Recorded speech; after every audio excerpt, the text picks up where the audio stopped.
Hi, my name is Wyatt, and today I am going to show you a band drill to help you find your catch and to really feel what it's like to get on that catch, start with the pull, and find tension in the movement, because it's really hard to practice and feel out these things without an erg or without water. But here you could start getting some feedback and start understanding how to fire the right muscles in the right order so that you get a proper set, catch, pull, and then you can also work on other phases of the stroke as well. So we begin with an inner tube. So these are actually free. Visit your local bike store, support your local bike store, walk in there, ask them for old inner tubes from the trash. They change, dozens of tires a day at least, and they're just all sitting there waiting to be grabbed. They're universally usable for anything to do with paddling, to strap on things, to bungee, to whatever, and then for drills like these. So here I have two kinds. I have a mountain tube, I have a bike tube, it doesn't really matter. The broader one makes it easier for the drill, the narrower makes it harder, and you can kind of progress through this as well. So if you get a super long length of the whole tube, we'll just do the mountain tube right now. So let's take this away. So what I want you to do, first of all, is I want you to tie the tube to basically where the blade meets the shaft. So if you do a simple knot, and you also can keep it kind of tight. You can double knot if you want, but if you tighten this grabs pretty well. You do want to tighten because sometimes it could snap back when you do this drill. You don't want to get hurt. So then once you have this tied with a knot on the black side of the blade, I want you to take the other end and I want you to tie it to a staircase banister. It could be a dining room table leg, anything that is basically around mid-thigh height. So again, I'm going to do a quick knot here. So for this one, to make sure it doesn't move, I'm going to do it nice and tight. Okay. Now, what we have here then is we have this tethered. And what I really want to do is to have this come on the underside of the blade and in the middle. And now what we have is you can stand back to basically where you're about the extension.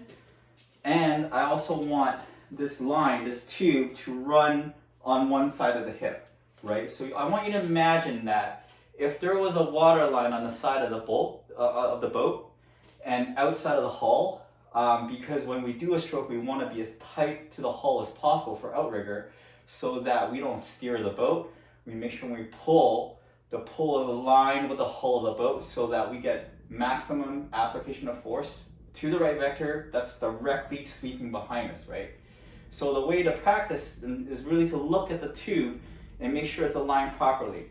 That is to say, if we're stroking out here and the line is going out to the side, you're moving water to the side and you're steering the boat and you're not getting all of the force in the right direction. You're wasting power.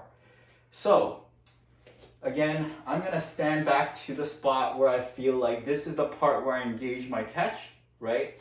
So as I'm here, this is where you start finding the position of where your top hand and bottom hand should be when you do the set. And as you do the set, this is where you really want to punch down on the blade. So some things that we talk about, some words we use is, I want to spear the fish, or I want to mail the paddle into the slot to find a nice smooth catch without cavitation, right? But it really starts with retracting your shoulder blades down.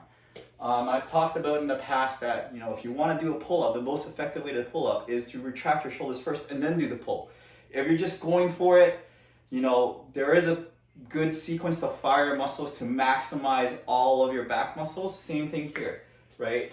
If I'm starting off by retracting the blades down, now I have a good set, I've initiated my catch, and then I can start pulling on it, okay? And I can really feel the tension with this rubber band, with this inner tube. Now, what we can work on then is we can understand that the top hand really, for outrigger, is to hold the handle in position so that it becomes a hinge, right? A lot of kind of early paddle strokes that we take when we begin learning is we do this whole motion and we twist the whole back and we come down sideways. Now, while that will get you moving in a traditional canoe or any paddle craft, for Outrigger, we really want to be super efficient because it's a really long distance. You're going to be doing this thousands of times over, course of an hour, multiple hours. So we really want to be super efficient, and we want to be very swift and very graceful with the movement so that it's not choppy and you're not hacking away at it. So how do you do that? You set it up so that your wrist is going to be the thing that brings the catch down, right? So there is more flex in the wrist for Outrigger than there is for other paddling modalities like dragonboat. Come down, and the wrist is what glides in the catch, right? The bottom hand is still mostly relaxed here because we're not pulling yet. In fact, I can just do this with a couple of fingers and an open hand when I do set my blade in the catch. And then as I come in, this is when I start initiating a twist, right? So how do you initiate the unwind or the untwist is with the legs. So you can actually initiate the leg drive by straightening up the legs. It's very much like a stand-up paddle stroke if you want to do this as well. I could also grab a stool and practice this sitting down. It makes it a little harder with the clearance of the paddle, unless I just have a pure shaft to practice with. But here, I really want to use my leg, drive the leg, start turning the hip, which will then lead the shoulder, and then finally the arm follows through. So it's gonna look like this, right? Leg straightens, hips come back, the shoulder leads, and then the elbow, and then the hand, and now it'll come through. So with this, because the tension is so tight, we're not gonna go all the way through, but you get to feel the catch, and you get to feel like what it's like to really push up against the paddle. Now, with this top hand, again, depending on your paddling modality, whether it's dragonboat or Outrigger, there's talk of, oh, you want to keep the top hand straight, you want to keep it kind of flexed. If it's straight and you don't have shoulder mobility, or you don't have the range to really come out here and do the full A-frame, right? And you're keeping your hand straight, what you're doing is actually leading the paddle inside the boat rather than over the gunnel. What you want is over the gunnel because you want this line to be straight, right? Now, if this elbow is too bent, you're going to lose power again because this position is not as strong as this position. So you're gonna have to figure out, and again, this also depends on the blend with the whole crew and what the shapes look like and what the paddle angles look like. It could be like this, it could be like this. The idea is that the paddle is vertical in line with the water, which is the band, which is gonna give you the most efficient and the maximum force for this movement. If you want to follow through with the stroke, you're really just walking through to here, right? And now notice what happens with the top hand. It drops to a certain point, right? When I come in and the blade is coming past to my mid-thigh, you see we have a vertical blade here.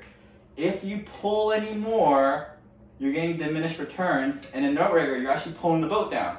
You're not adding any more power. So at this point, past vertical, past the mid-thigh, you really want to relax, and that's when you release the blade out of the water, and you return, and you get back into the set, right? Now, top hand again. What does the top hand do? When it comes down to here, the top hand really just lowers, and I've been telling the crews that you really don't want a top hand consciously to drop below your chest, right? By the time it gets to the chest, you should be mentally thinking about how I'm gonna exit my blade, because if it's down here around chest level, right, it's already at mid-thigh. That's just the way the angles work. So we have to exit the blade by pulling up on the blade with the thumb. This is how you initiate the exit. And as you come up, that's when I ask the teams to start flaring the blade a little bit, because if there is a chop, and when you're in big water and surf, there is always chopping. You don't want to get slapped in the back of the wave and hit this in your head and the eye. You want to flare and you want to cut through it. You want to cut through it and then set again. And this is the quickest, most direct motion to the next set. All right. So what happens with the top hand? I tell the team that the top hand really is drawing small Ds, right?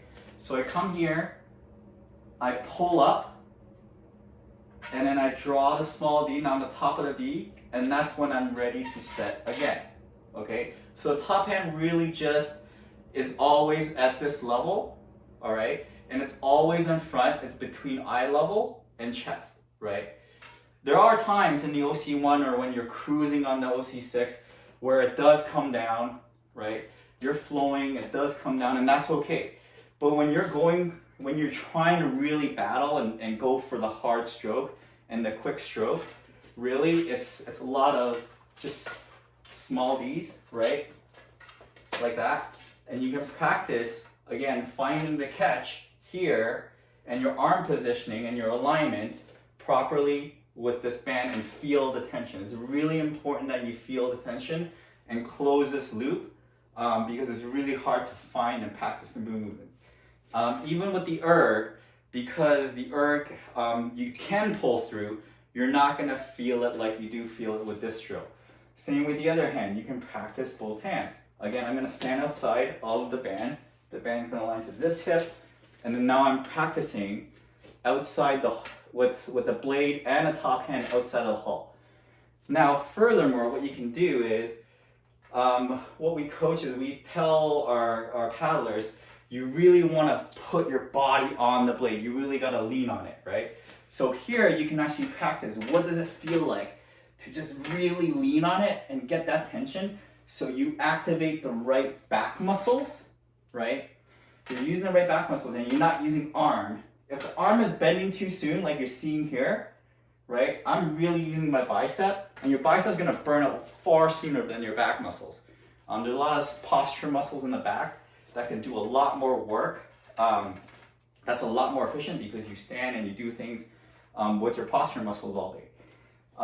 Arms are great, but if you're gonna last the whole race, you're gonna have to use all of your back, all right? So here you can actually go feel like, okay, what does it feel like to really lean on my blade? Now, what just happened here? It slipped off the band.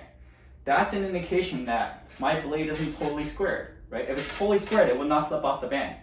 If I set my blade at an angle, right, and a lot of people set it at this angle on the outside, you know, the logo would be pointing out because that's just the natural tendency of the wrist. You have to be mindful that your blade is always set perpendicular to the water, right, the way that's flowing, so that you get maximum power. If I slip off, that means I gotta work on the blade angle at which it enters in terms of where the face is going, okay? So here we can lean on the blade, and if you're leaning on a blade, you're like, okay, well, how does it stop me from falling in the water if I'm leaning so hard on the blade? Well, when you pull yourself back up, right? When you actually pull, you're closing the angle of the pulling arm, and as a result of that, you're gonna sit up naturally. So when you see outrigger paddlers go at it, they're not actually doing this hinging and rowing motion. They're actually pulling so that they get in the sit-up position, and when you actually sit up, that's when you have enough room to clear the blade to take it out of the water and clear and reset. Right? That's the primary drive and motivation to sit up straight, not hinge back and forth like a rowing motion, but I really need to make space to exit the water, and as I pull in, I want to close the angle and sit tall. It also gives me an opportunity to take a deep breath when I come up on the return, because breathing is important. You need oxygen to metabolize the sugar in your blood and everything else to get energy. But here I can lean on it. Now, leaning is very similar to what I think of with running with the pose method, where the idea is, you know, when you run, you want to fall with gravity and you want to catch and you want to kick, right? So there's a whole concept of that, of using gravity to help your running with the pose method. Look into that. But same thing here. I can lean forward, lean into my blade, get the catch, maximum catch without doing a lot of work. I don't have to do a lot of stabbing. I don't have to find it. You know, I'm leaning into it and I'm just pulling with my body weight and coming up and exiting. So this is a great drill to really help you understand there should be tension when you find a catch.